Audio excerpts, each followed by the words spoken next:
Σήμερα, καθώς έπαιρνα την καθημερινή δόση νοσταλγίας μου, παίζοντας το υπεραγαπημένο μου παιχνίδι 4 νύχτες, αποφάσισα με το φίλο μου, τον Τζιτζιφρίκο, να προσγειωθούμε στο ευχάριστο πάρκο.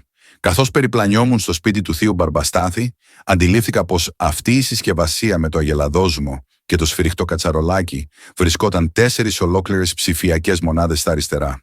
«Αυτό δεν είναι ο G», είπα, και άρχισα να βομβαρδίζω το σπίτι του θείου Μπαρμπαστάθη, αδυνατώντας να ελέγξω τα νεύρα μου, καταλήγοντας να σκοτώσω τον ίδιο μου τον εαυτό μέσα στην ανοησία μου. Επικά παιχνίδια, από ό,τι φαίνεται, δεν πήρατε το μάθημά σας την προηγούμενη φορά, αλλά οι δικηγόροι μου θα σας φροντίσουν σύντομα.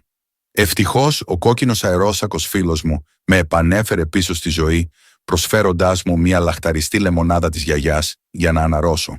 Στη συνέχεια, άκουσα από μακριά ότι γινόταν επαναφορά παίκτη και πλησίασα. Επιπλέον, σκότωσα τον φλούφλο αράχνη, αλλά πέθανα από τον κανενιάρη συνεργό του. Παρ' όλα αυτά, ο συμπαίκτης μου, ο Ρομποφουσκαλίτσας, πήρε την εκδίκησή του.